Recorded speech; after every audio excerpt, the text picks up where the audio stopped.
शांति।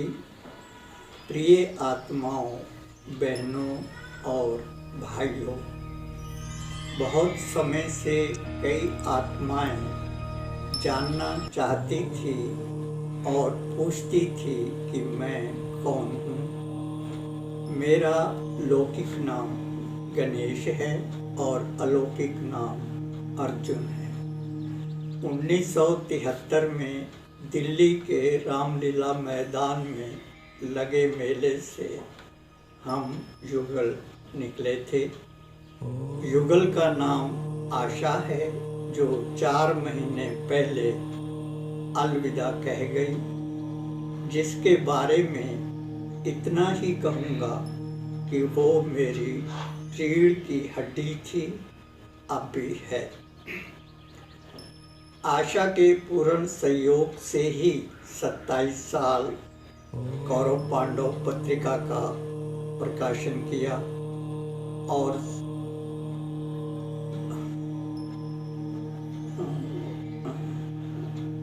प्रकाशन के 17 वर्षों से पोस्ट कार्ड और फेसबुक के माध्यम से बाबा का ज्ञान जैसा समझा, जैसा अनुभव किया, उसी अनुरूप ज्ञान का प्रचार प्रसार किया।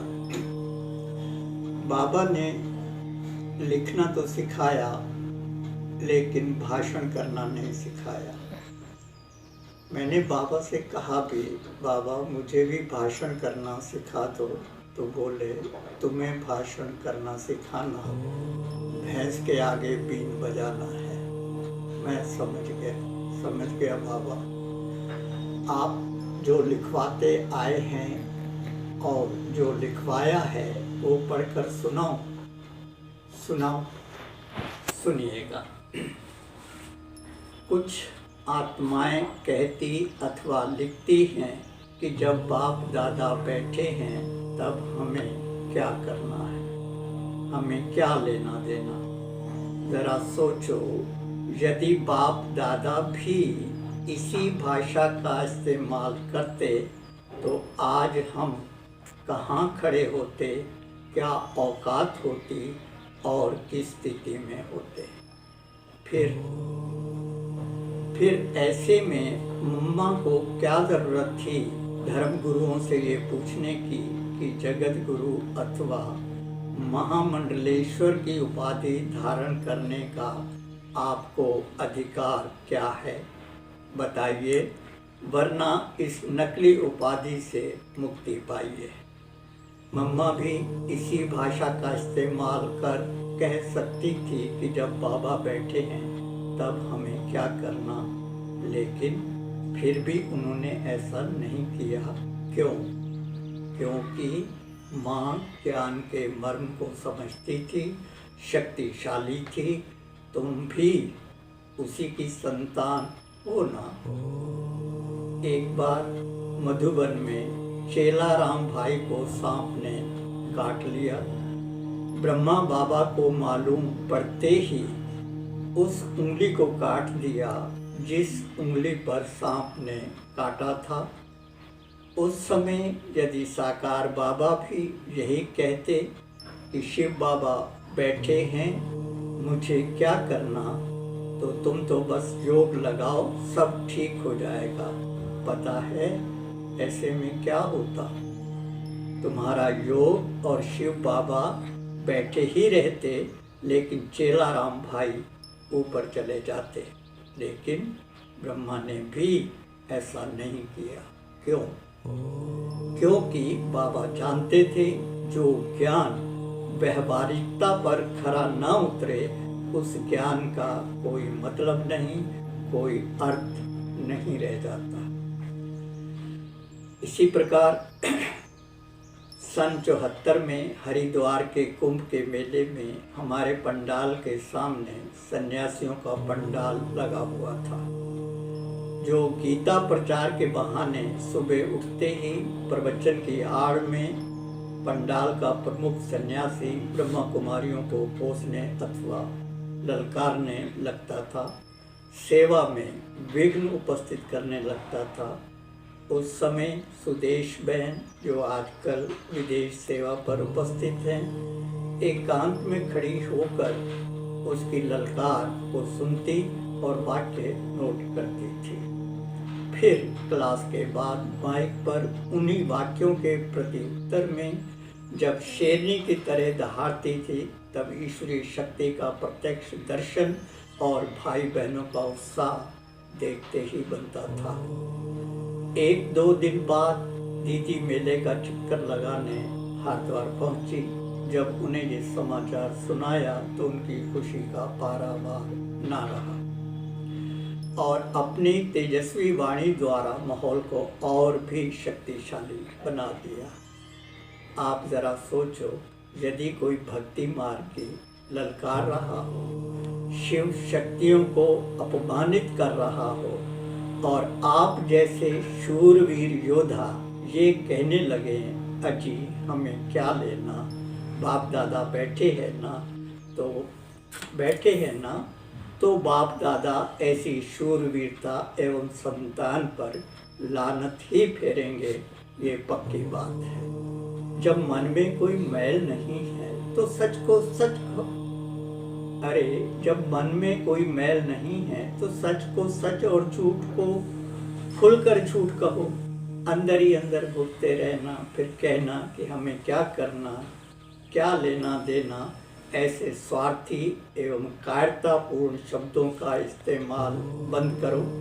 कहलाते हो सर्वशक्तिवान की संतान और भाषा कायरों जैसी बोलते हो, कहते हो बाबा बैठे हैं, फिर हमें क्या करना। बाबा की आड़ लेकर अपनी जिम्मेदारियों से बचना चाहते हो। जब बाबा ने रोशनी दे दी तब रोशनी करो, ना कि हमें क्या करना जैसे शब्दों का इस्तेमाल कर अपनी कमजोरी का प्रदर्शन करो। बाप दादा कहें प्लीज कुछ तो करो, इस वर्ष तो 5 से 50 करो। इतना सब कहने पर भी बाप दादा की ये भाषा आपके पल्ले क्यों नहीं पड़ती? क्यों हाथ पर हाथ धरे बैठे हो? जब नंबर 1 में आने की बात चलती है तो सभी अपने हाथ ऊपर कर लेते हैं। जब बाप दादा पूछ लेते हैं कि ऐसी कौन सी कमाल की है, तब हाथों को नीचे करने लगते हैं। समझते फिर भी नहीं है कि आखिर बाप दादा चाहते क्या हैं और हम करते क्या हैं। जब ब्राह्मण बनते ही योग और सेवा का अधिकार प्राप्त हो गया तो उसका सच्चाई, सफाई और ईमानदारी से पालन करो। प्राप्त शक्तियों का अपने व अन्यों के प्रति इस्तेमाल करो, ना कि करने वाले से पूछो कि ऐसा करने का आपको अधिकार क्या है। ये सवाल हमसे पूछने के बजाय बाप दादा से क्यों नहीं पूछ लेते कि हमें अधिकार क्या है। जो ओटे सो अर्जुन का अर्थ क्या है। फल पर भले ही अधिकार ना हो, लेकिन कर्म पर तो है ही। संसार में अचानक कुछ भी घटित नहीं होता, उसकी भूमिका तो बहुत पहले से ही बननी प्रारंभ हो जाती है।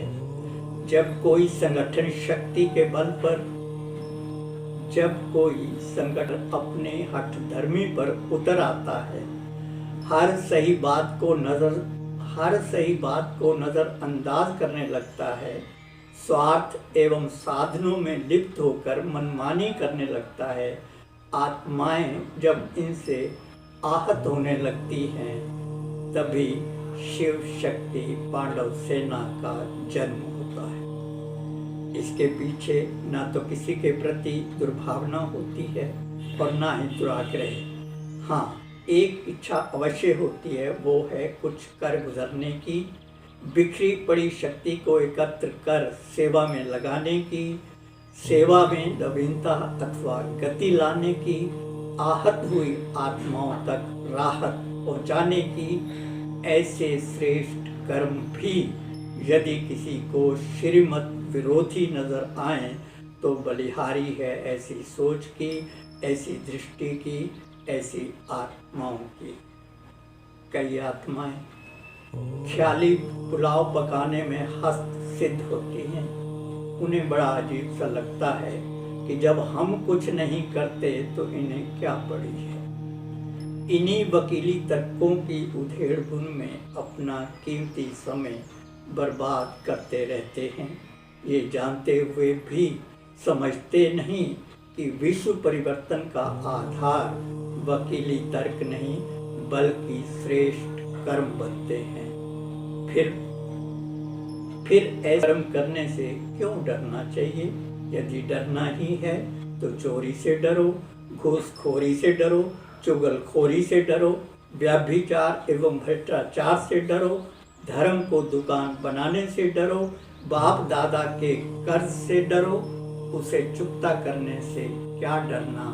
ये समय डरने का है या कुछ करने अथवा मरने का है। बाबा गृहस्थ को आश्रम बनाने आए हैं। ये तभी संभव है जब हम इसे मूर्त रूप देंगे, जब हर घर आश्रम बन जाएगा।